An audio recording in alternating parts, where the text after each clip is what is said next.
Welcome to Your Future in Sales and Marketing, a podcast that helps you make great career decisions to get the most out of your career journey. We'll introduce you to the AXR network of established senior leaders and a handpicked group of future aspiring leaders who have it all in front of them. You'll learn what it's like in the top job and how to get there. Your hosts from AXR's specialist sales and marketing recruitment team will also land bonus episodes for you on how to work with recruiters, write a resume, and smash an interview, as well as our very popular market updates. It's the podcast that has it all. You can't get this career advice anywhere else.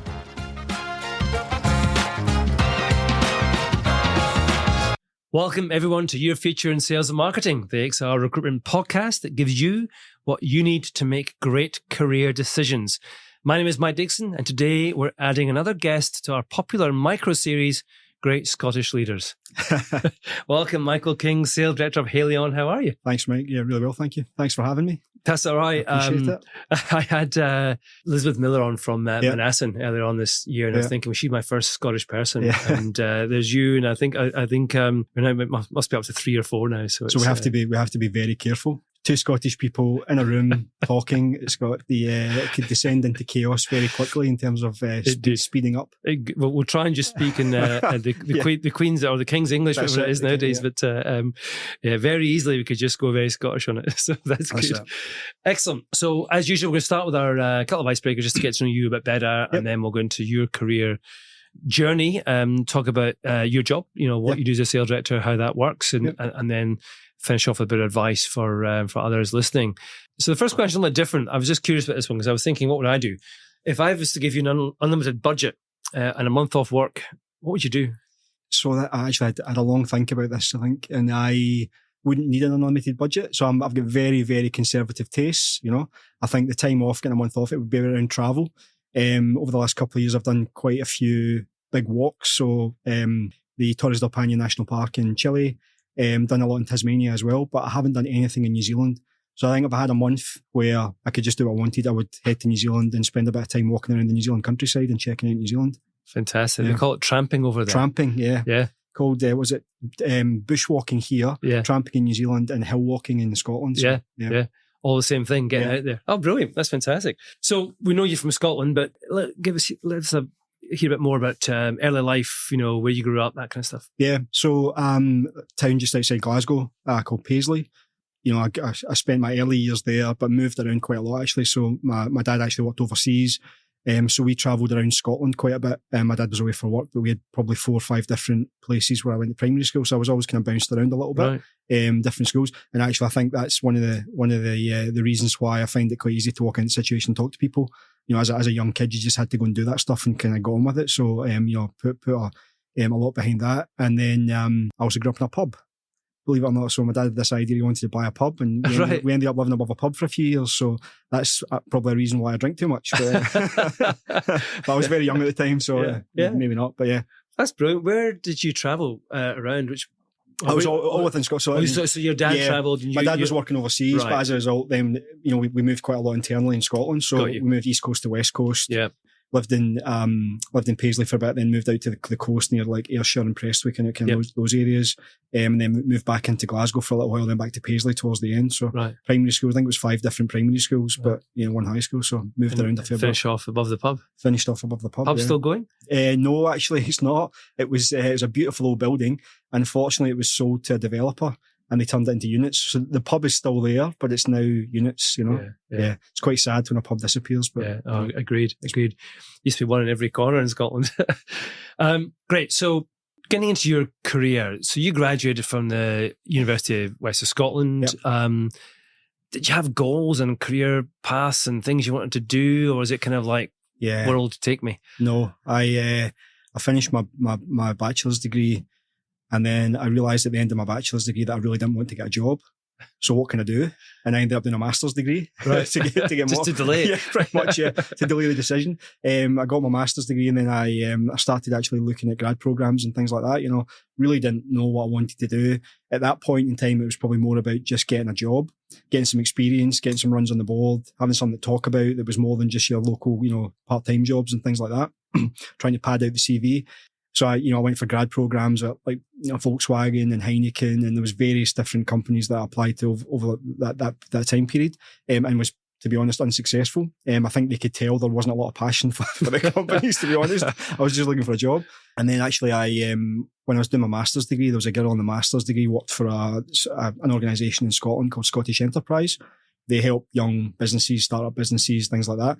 They had a programme called Graduates for Growth, and they would take grads and put them into small companies for 3 or 6 month time period, one, to get them some experience, paid for by the Scottish Government, but then they would help that business develop a project they were working on, or move into a new channel, or do the research, or things like that.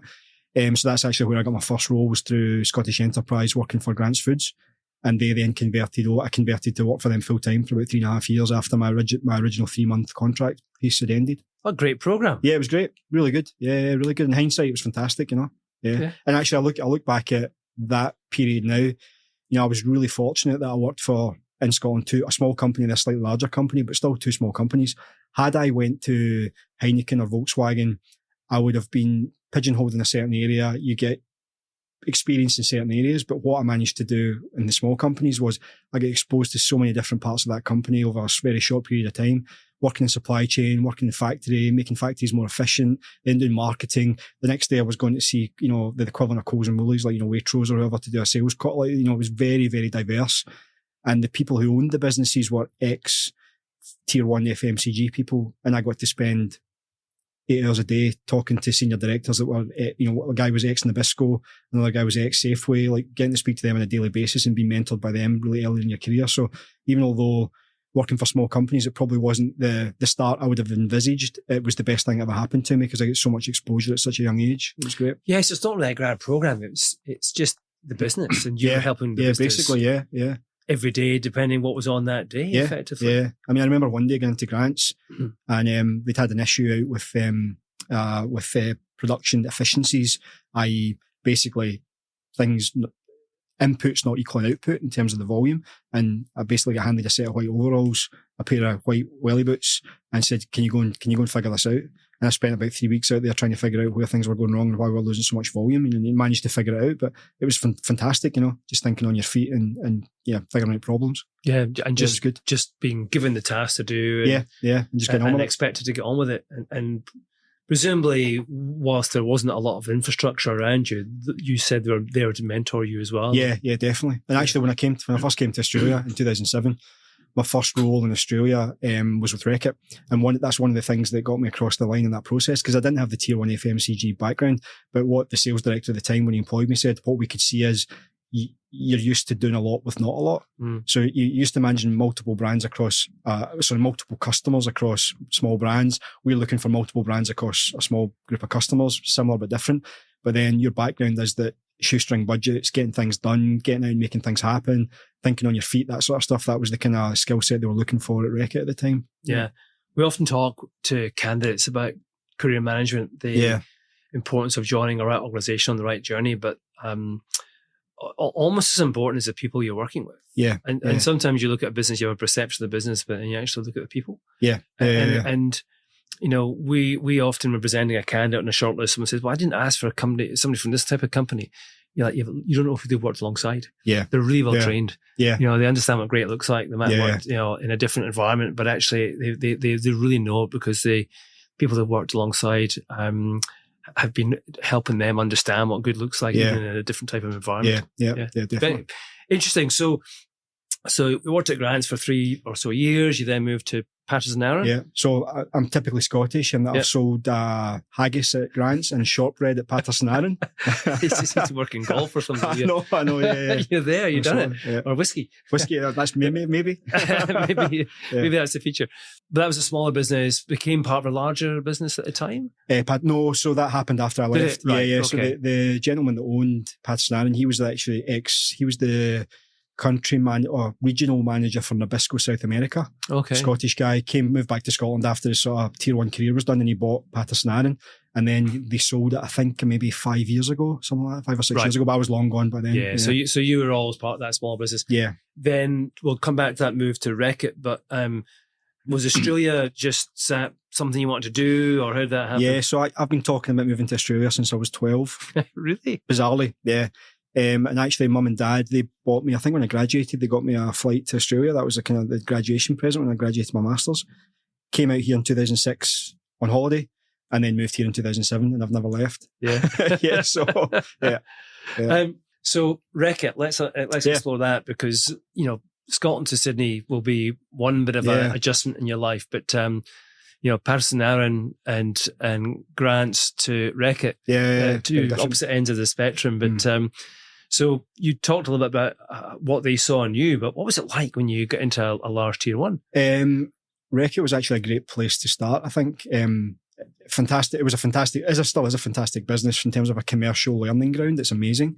When I went there, the best bit about it was actually a very social company. So everyone there at that time was very young or youngish.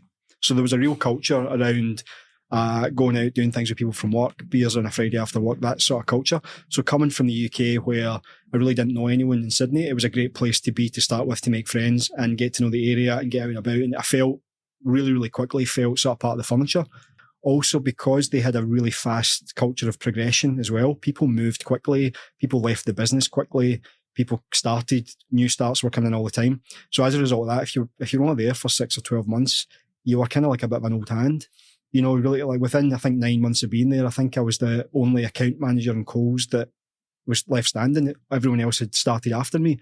So within that short time period, you were deemed to be a bit of an expert on something. And so it was actually a really nice place to come from a different country and start in. Yeah. Were they equipping you the skills you needed, or was it kind of learning as you went? Bit of both, I think. I think you definitely learned as you went, but you learned because you had to, because there was pressure coming from internal to know what was going on, and you had to be commercially pretty switched on. You had to understand P&Ls very, very quickly. There was definitely a level of acumen required to be successful in that business that maybe other businesses don't have. Yeah. It's and I think that still remains. If I meet somebody who's got decent experience at Reckitt, at some point in their early career, they're commercially very, very well oiled. That was a great place to learn. Yeah, and well, it certainly kind of step change your career. Moved to Australia, which was also in the car since you were 12. Yeah. It was clearly destined to be. Reckitt a great landing spot, socially as well as from a developmental point of view. And then the move to Unilever, a very different business to Reckitt, but a large company all the same. How did that happen? Talking about this, chatting to you about someone earlier on, my boss at the time, I actually applied for an NBM role at Reckitt. Probably comes back to thinking you should move quicker than what you should, and the ego and all that sort of stuff. I was given strong feedback that I wasn't ready for the role yet. I disagreed with that feedback and went after a role somewhere else. In hindsight, the feedback was bang on correct. I was not ready for that role, but you don't realise that at the time until you actually end up doing the role later on and realising that you had gaps that you would have struggled. But that's an important lesson to learn as well, is that sometimes the people that are not giving you opportunities are actually looking out for you, Anyway, I went to Unilever, but that was actually quite a short time because I'd started my own business just as I left Reckitt, and that started to take off, and I actually left Unilever and went on the business full time for a couple of years just after I left Unilever. So okay. So I was curious with the timing of that, the starting a business when you're on this kind of tier one pathway, things are ramping up. What was it that made you start your own business? A friend of mine at the time who worked in a completely different industry in construction had spotted a bit of an opportunity, or he thought it was a kind of niche that we could target. I had no intention of working in that business. It was really just about putting in some money to get it started and being more of an investor in the business. Because we were a start-up, small scale though, there was probably elements that I had to do in the short term, i.e. setting up company names, pulling together communication correspondence to pitch for business and that sort of stuff. But over the course of that year, I just became more and more involved. And then it was actually going to be easier for me. Just there was enough money in the business after a year for me actually to start doing it full time. So that's what we did. So explain, what was the business? What was the niche? What were you trying to do? So civil engineering, telecommunications and construction. Well, that's obvious from your background. So at the time, there was a lot of government funding in rural New South Wales for putting in rail loops to new mine sites. So they put in a new loop that goes to the mine back out onto the main line. As a result of that, they have to put in all the signalling infrastructure. My business partner, a friend at the time, spotted an opportunity. There was no company specialising in that, and he had a bit of experience.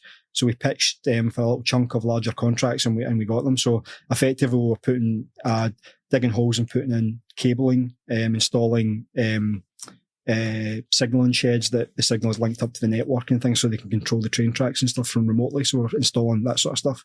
But you installing that Not stuff? Not me. No, I was as far away from that as you can possibly imagine.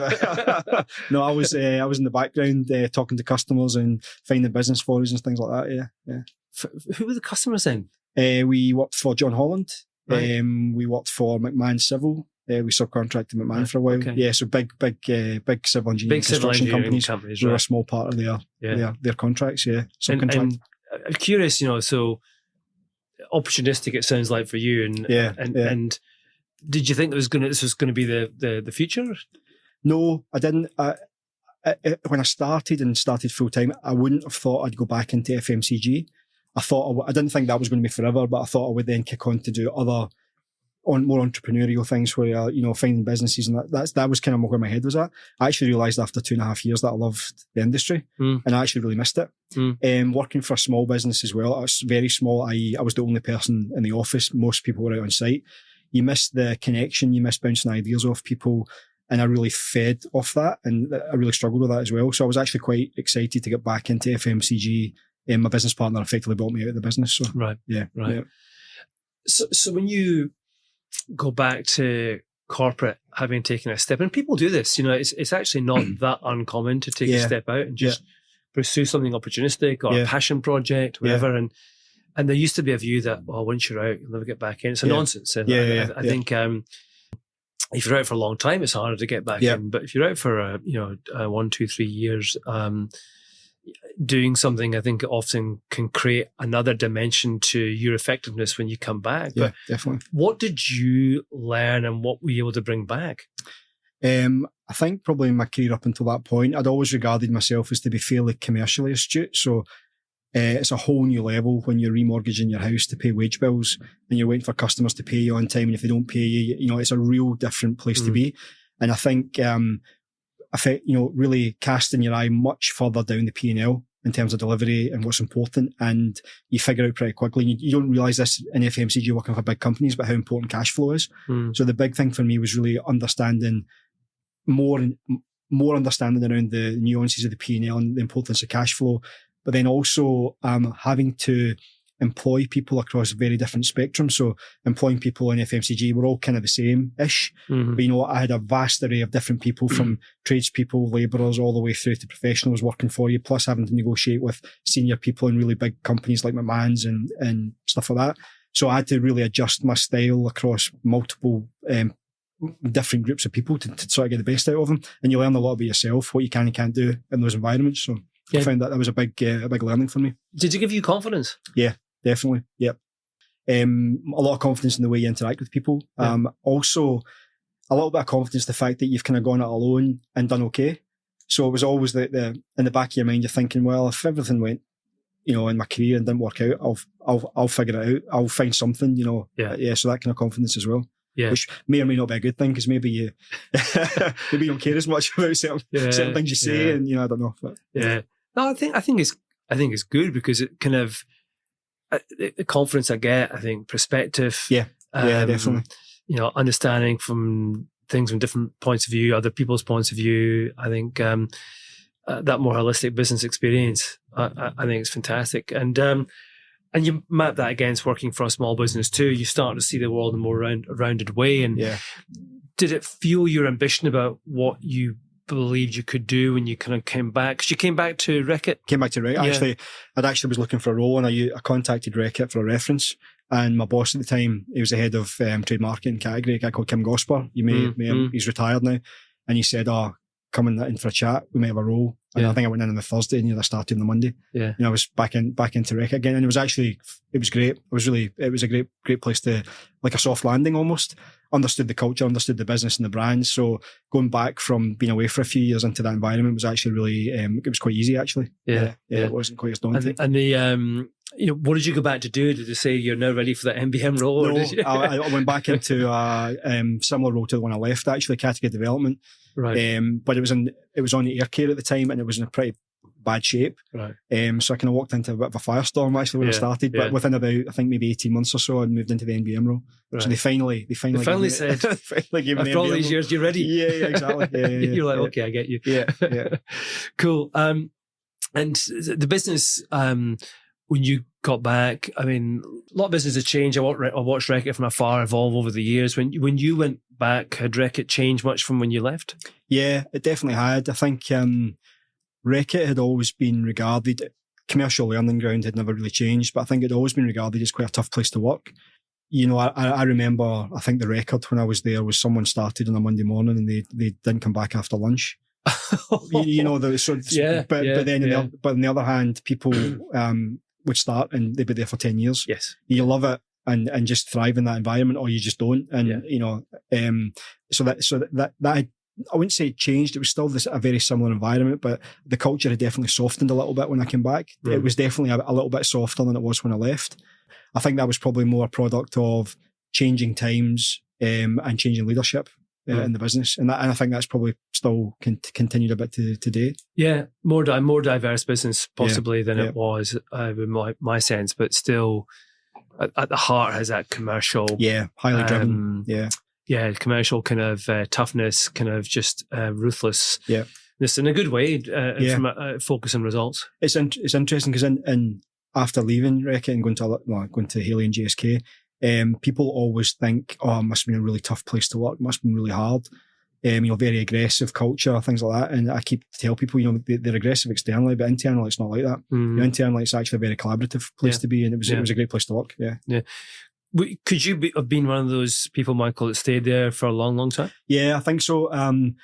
I guess though, big multinational business, Reckitt in particular, the sales director role at Reckitt, I know currently it's an Australian that's in there, but in the past it had always usually been someone who'd come from overseas or someone who had overseas experience would come back. So the previous sales director, who's currently the GM, he'd been overseas for a while, come back in that role. I kind of knew that, I could have bounced around the NBM roles and got some more grocery experience or done something different. I could have probably moved into trade marketing and done some category lead stuff. But realistically, if I wanted a senior role, I was going to have to leave Reckitt at some point, and that's that unless I went overseas, that's what I ended up doing. Yeah. I think you mentioned the GM. That's Ollie Tetlow. No, Dave Rankin. Dave Rankin. So he was the sales director prior. Was he? Yeah. I think Ollie probably a similar pathway, but right. So you wouldn't that's how the business. Great. So you then moved to what was GSK, now Haleon. What tempted you out and into GSK? Yeah, even though, I had no idea what the future was going to hold in terms of the organisation and structure, I saw that the previous senior roles in that business had been locally hired, locally promoted. So I knew, even if it's not this year or next year or the year after, but there's at least scope for progression within the business to a more senior level.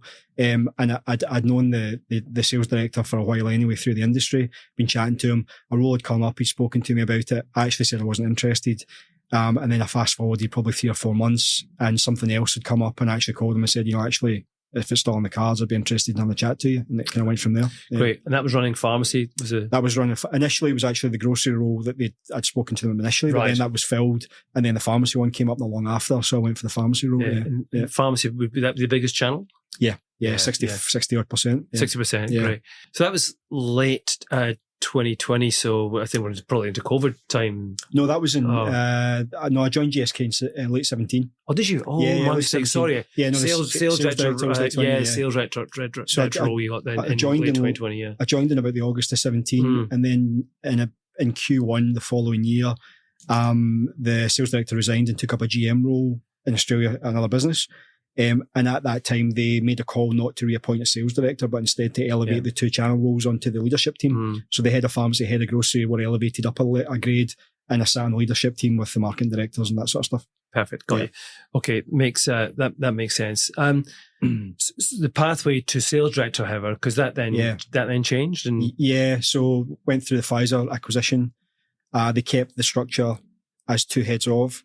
And then not long after the Pfizer acquisition, we did another restructure, and they brought the head of grocery, head of pharmacy together into a sales director role. Right. And that was in 2020. Yeah. That's right. Yeah. Okay. That kind of not quite brings us up to speed, but I'm curious as to how that happens. So there's a lot going on there. There's a Pfizer acquisition. Yeah. you then get through structural change and get the sales director role. Is that just, you got appointed into that, or do you have to go through a process? Or? Through a process, yeah. So effectively what they did is they took 3 roles and they made it into 2. So the commercial excellence lead was part of that process as well, and the 3 of us competed for 2 roles effectively internally. Right. So again, it was an interesting experience to go through from an internal point of view. It was competitive, but actually we worked closely together to get the structure set up that we thought was the right structure between the 3 of us, even though none of us knew we were being appointed yet. So it was actually a very collaborative process as well. So I think that went a long way in terms of showing our professionalism about doing the right thing for the business, even though one of us may not have been around any longer. So all 3 of us in that situation were very professional about the whole thing. So yeah, that's fantastic. Really good.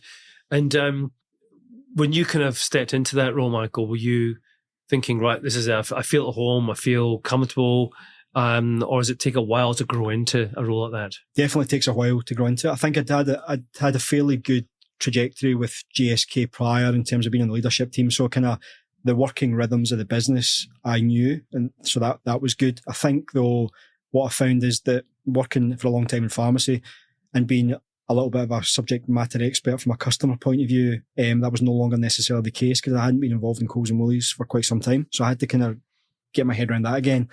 And also couldn't be as across the detail as I had been previously either, because I was just now spread out much more. So that was probably the biggest thing, is about trusting people that you don't really know, coming to terms with dealing with a much bigger business, having more direct reports and things like that, and really trying to manage in a different way than I had been previously. All right, we'll jump into the scope of role in a second, because I think it's really interesting to do that for the listeners. But the journey for GSK, because people will kind of will know the GSK name. They'll be becoming really familiar with the Haleon name. I hope so. So customers still ask me who we are. Right. Take us through the rationale. Why did that? Why was that change made? Yeah, so GSK was 3 separate divisions. There was pharmaceuticals, vaccines, and then consumer healthcare. Right. I was consumer healthcare, so very, very distinct divisions. So the other 2 business units were based down in Melbourne, different offices, different systems and processes, and everything was separate, even though we're part of GSK. GSK then did the joint venture with Pfizer. The consumer business became a lot bigger because of that joint venture, and I think GSK effectively wanted to get cash out of that business to invest in their pharmaceutical pipeline. So they decided they would effectively spin off that business unit to be a standalone, separate listed entity, which they did about 2 years ago now. Actually, it was June 2 years ago. So we became Haleon. Same brand, same people, same customers. Everything's very similar, but we just spun off to be a separate business. Yeah, great. Excellent. So let's look at your role and do a bit of a dive into that, which is expanded because 5-6 months ago, you got New Zealand as well as part of your remit. So just give us an idea of this kind of scope and scale of your leadership responsibility. So about 100 people roughly, roughly 20 in New Zealand and the rest in Australia. I'm going from field reps, CAMs, account managers, business managers, e-commerce in Australia. And about seven direct reports at the moment. Yeah. Great.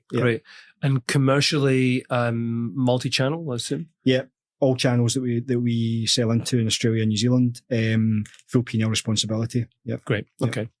And you sit in a leadership team? I do, yeah. Reporting to CEO? The ANZ GM. ANZ GM, okay. Yeah. So let's explore Haleon a little bit to give us some context, Michael. So what's the mission of this new business, Haleon? What are you as a business trying to do, and how do you bring that to life in terms of your role? Yeah. So I mean, you can look at it 2 ways. The first one's the corporate one, which is everyday health with humanity. That's the core purpose of the business. But what they've done really well, I think, is they've managed to allow the local BUs to kind of spin that how they see fit for the local market. That's the kind of corporate piece of it. But then I think about a conversation I had with my boss when he first started about what he wants the business to stand for. And, and I think it's fantastic. He wants people to kind of, in 10 years' time, when after you've left the business and moved on, you cast your mind back and you think, geez, that was a great place to work. I accelerated my career there. I've done some really cool stuff. I landed some big things with customers, or I landed some big brand activations, or whatever it may be. But that kind of positive looking back at, that was a great place to spend my time. And I think that kind of flows through into the way the leadership team are really trying to drive the business and drive the culture. It's about, making a good place to work, not from everyone's happy and it's all positive all the time, because obviously you get some challenges you've got to deal with, but more around from a development point of view and from an interactions with people point of view, it's all positive, and people look back in the place and go, wow, you know what, that was hard, but geez, it was a great place to work. Yeah, so kind of legacy, career legacy piece. And that's his ethos, and I think that's really, when you hear that at first when he was new, it's like, okay, I'm not sure if I believe, but actually he lives and breathes it, and it's kind of rubbed off on the rest of the leadership team as well. Great. So if you look at the business and how you kind of chart success, however, because there's that legacy piece, which is a long-term, cultural engagement of the people who work alongside you. But what are the measures for success along the way for you? Yeah, for me, I mean, online sales, obviously, you're front and center when it comes to delivering the growth for the year and the financials, so that you can't get away from that. Obviously very, very important for every business, and you measure yourself on that daily, weekly, monthly, quarterly, all that sort of stuff. But that's kind of, when you get to a certain level in any business in sales, like you're the NBM or sales director, that's kind of like, you just got to do that stuff. It's just like, that's expected, that's expected. So when you start getting beyond that, for me personally, it's about people's development and the culture of the business. And I look at progression within the business. So seeing people who do really well and progress through the business, progress overseas. We've had a couple of people in our team that have gone overseas to do other things, helping people manage their career. So pointing them in the right direction from an experience point of view, giving them recommendations what they should do, and really seeing them grow.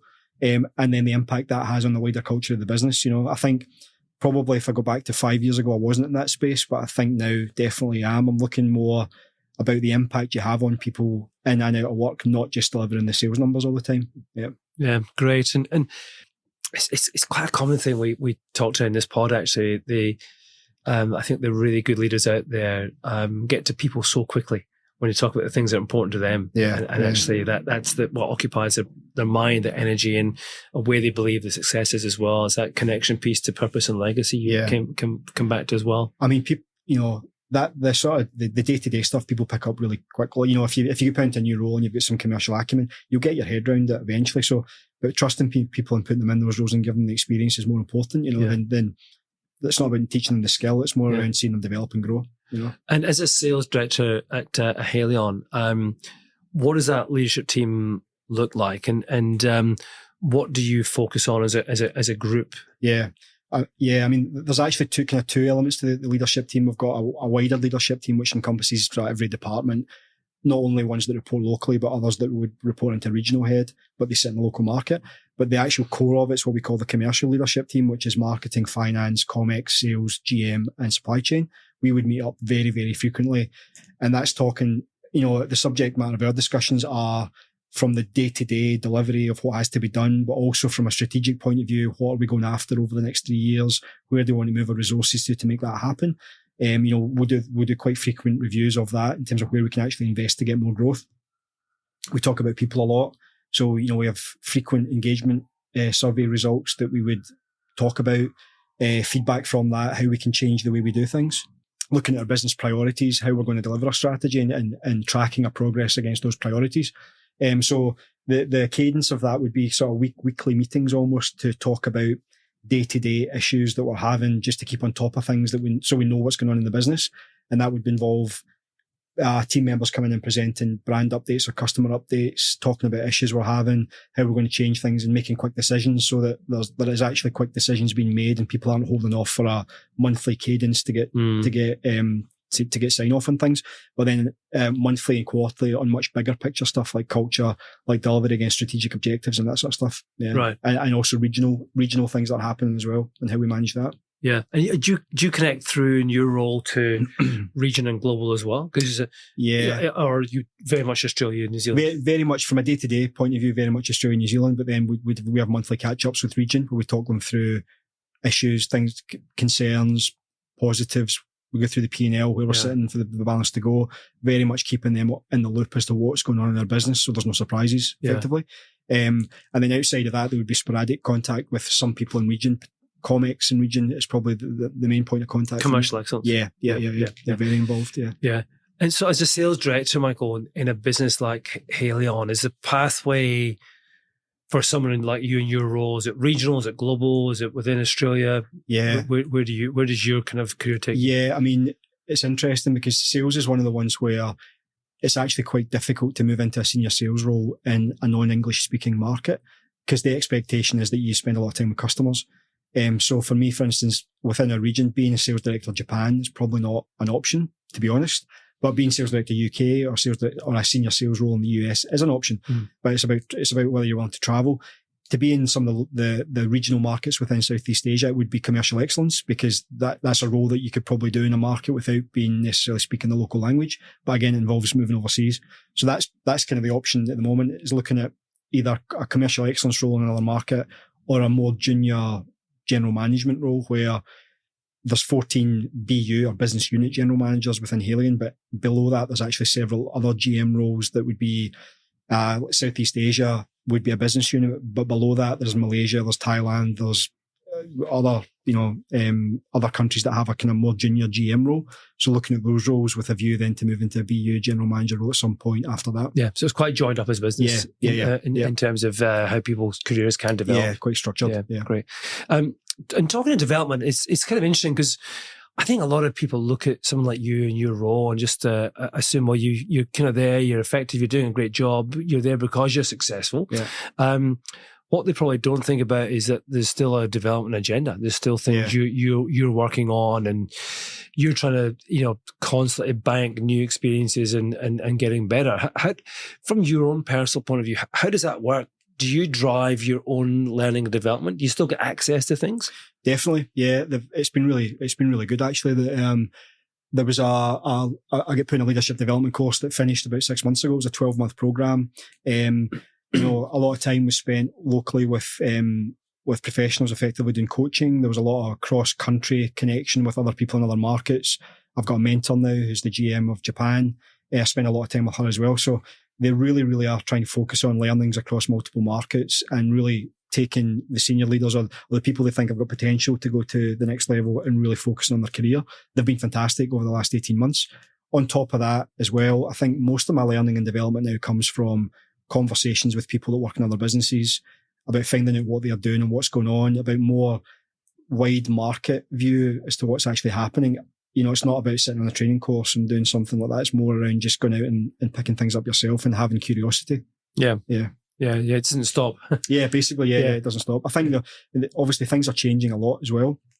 If I go back 18 months ago, no one was talking about AI. Yeah. And now it seems to be everything's got an AI version. We're having AI project meetings at work. And so you kind of got to keep on top of what's happening there as well. And, not know too much because otherwise you'll be bogged down in detail, but not enough to have at least ask the right questions. Yeah. You would have a sense of everything, if not be the expert in everything. Yeah. So as a sales director today, I just want to move on to the final section. It's about advice. If you were talking to the younger Michael King, maybe the one who wasn't in the pub, but was in your early career, what advice would you say? Would you give your younger self? Get as much breadth as you can early in your career, because as you go down a rabbit hole towards not a rabbit hole is probably the wrong term, but as you go in a direction, it gets really hard to take a sideways step. And I'm at the point now where if I wanted to get marketing experience for example, it would be quite tough. Really hard for me to do. So get bread fairly, park the ego at the door a little bit and take a sideways step. You don't always have to move to the next job or the next promotion. There's heaps of time, and you're going to do better for it in the medium to long term by getting some experience early on. Yeah. I'd also actually say, sales is interesting because you are, and I mentioned it earlier, you are the primary target when things are going well and that you are responsible for it. You put your hand up and you say, I'm awesome, look how the sales numbers going, all that sort of stuff. And that's easy to take that those kudos. It's not so easy to take it when it's all going wrong. So I'd probably, for a learning is when things are going well, make sure and share the plaudits, because it takes more than just a good sales team to make the sales number come in. There's a marketing team, there's a customer service team, there's a supply chain team, there's a heap of other people in that business that have contributed to that number. And even though you're the guy sitting in the chair, when things go wrong, you need help from people. And when things go well, they remember that when you're when you give them the credit for all the work they've done and don't just take it yourself. So I'd probably say, maybe be a little bit humble sometimes when things are going well. Yeah, great advice. Yeah. Really good advice. And if you were talking to somebody who is, your age back then, but now, so someone who's in the early stages of career, is it the same advice? Are there things they should be targeting, particular roles or skills they need to be dialing up? AI, for instance. Yeah. I mean, if I was 23 now, I mean, definitely like e-com, be all over a lot of the metrics and measurements in terms of all the marketing that's done. It's just such a big part of business. And I think the really successful account managers and NBMs that I see now are all over that stuff. It's just a part of working. It's not a different thing. It's just part of what they do. And I think, I've probably missed that boat, to be honest, a little bit. I rely on experts to tell me what's going on and do that, because it wasn't really something I thought about when I was an account manager. It didn't exist, Yeah. So I think, I definitely get that on your CV and get a really good working knowledge of that. And I think probably we mentioned it earlier about the AI piece as well. It'll be interesting to see where that ends up in the next few years. Will they need account managers anymore? I don't know. Hope so. I'm recruiting them. Talking of recruitment, we were having a chat before the pod on this, and one of the most perplexing things that we deal with as a recruiter is that the more junior the person is in career, the harder it is for us to build a relationship with them. Yeah. And conversely, the more senior the leader, the more they will invest in a relationship with us. And it always confuses us as recruiters to think, we've got to work so much harder to connect and create value in the eyes of the more junior individual. Have you got a view on that, or why do you think that might be? Yeah, we had a chat about this earlier. I was thinking about, I mean, I think you probably got to look at why people are in the senior roles they're in as well. And they're probably in those senior roles because they're quite good at networking. So they probably place more value on that than maybe people, that aren't. So that's probably a starting point. And I also think there's sometimes a tendency of recruiters maybe not being honest with people when they talk to them up front, and they think they're going to get the job and they're a shoe in, and all of a sudden they're not. So therefore they're going, well, it's just another recruiter calling me. They feel let down. Yeah, they feel kind of let down a bit, But I think, when you get a bit more senior and a bit older, and the point I made earlier about really being curious about stuff, curious about what's going on, the best people to talk to generally are people in recruitment, because they speak to 20 different companies every day. They know what everyone's structures looks like. They know what's working, what's not working. They know some of the challenges that other companies are facing with customers and things. So it's actually a way you can probably get information about what's going on in the market from that point of view. And maybe if you're more junior, you're just can't see past your own nose for the next role, as opposed to actually the bigger picture. Yeah, I think there's a bit of that. The conversations that we would have as a recruiter with a more senior person is more about trading commercial insight and developing knowledge. And as a byproduct of that, we're all learning. Whereas I think the more junior individual is more transactional. I want a job if you've got a job. As opposed to with a senior leader, you're talking to them not just when they want a job, but on an ongoing basis. But it's something we try and create is this ongoing value in our business that, yes, we'd love to place everybody all the time, but you can't. But you can put enough content and insight and information out there that helps people think their way through their career, which should be a thing they think about all the time, not just when they've had a bad day. That's it. One of the most popular questions we get asked to ask our guests, so we've asked this one more than once, but is how to show up and impress during a recruitment process. And the common advice is, prep well, ask good questions. Is that what you would say too? Or what else can someone do to go above and beyond and impress you when they show up to meet you? There's two different viewpoints in the questions. I would say good questions are okay, but anyone can Google good questions to ask in interviews. And I tend to think that's what people do quite a lot, because you get some of the same questions coming through all the time.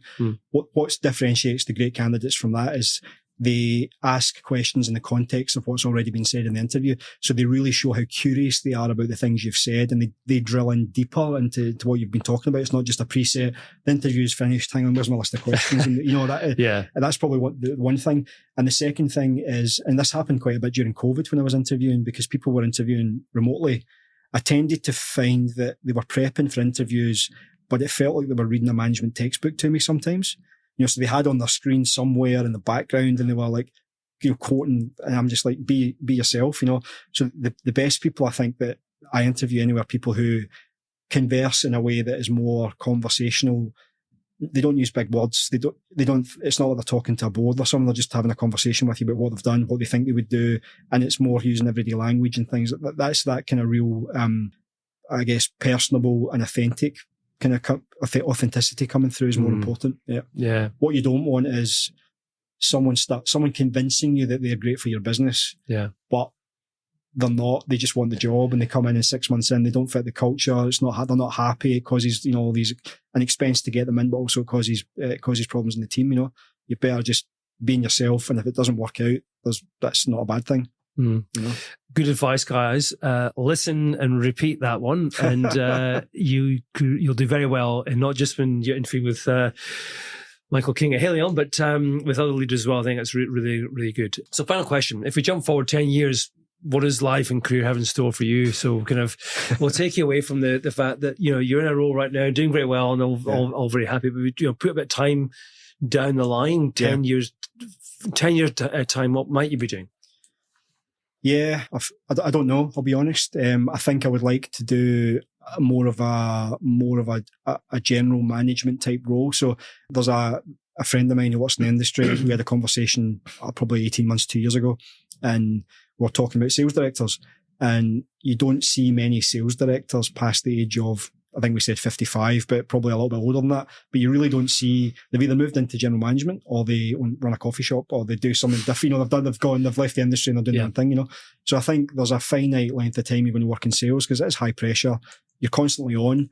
Not that I'm saying you're not as a GM, but it's just different. Yeah. So I think that's probably on the cards over the next 5-6 years. I think I want to get into more of a general management role and have a bit more exposure to, managing a board, managing a region, more than I do at the moment, as opposed to managing a local business. So that's one thing. And then secondly, I probably want to start looking at some board work at some point in the next, probably in 10 years' time, really. But I'm struggling with that at the moment to see what kind of value I would add to a board, because I've got a sales background, but I don't have a pure brand marketing background. I don't have a finance background. I don't have a legal background. And that's all the kind of skill sets that boards are looking for. So I think it's about finding where I can commercially add value on a not-for-profit board or a for-profit board or whatever it is. But that's kind of where I think I would like to be in the next 10 years or so. My advice on the second part, I think the first part, absolutely, the path to GM makes perfect sense for you. I think we ran a podcast, hosted a podcast with Cheryl Heyman, who went from marketing leader to Unilever, I think, to a board member, and the whole pod is on how do you actually make the transition? And it's really good. So I'll send you a link. I'll look at that. But you'd be surprised actually how much value you have to bring. It's actually like anything. People who are looking at that kind of portfolio board career at some point in the future, it just takes a bit of work to network and profile yourself in that way. But it's definitely a pathway you can make. But Michael, that's great. Really enjoyed the conversation. Thanks very much. It's great to be here. Love to have you on board, and we're in a brand new studio today. So it's great. The Pro Podcast, our producers, have moved from Barangaroo into the city, so they've gone up in the world. It's a very cool venue. You probably noticed in the if you're watching this on YouTube, the background's a bit different. But if you're new to the pod and haven't yet connected with me or the XR team, as we were saying before, don't wait until you think you need to move jobs. You should be having ongoing relationships with good recruiters who can advise you more holistically. Our business purpose is to help you understand all of your career journey so that you're equipped to have a great career conversation anytime. Once again, thanks, Michael. Thank you. And from me, Mike Dixon, and the team at AXR Recruitment and Search, we'll be back soon with another pod to help your future in sales and marketing. We hope you enjoyed today's podcast from AXR Recruitment and Search. We're passionate about helping you get the most out of your sales and marketing career. Keep listening as we bring you more career insights and advice from Australia's inspiring sales and marketing leaders. See you next time on Your Future in Sales and Marketing.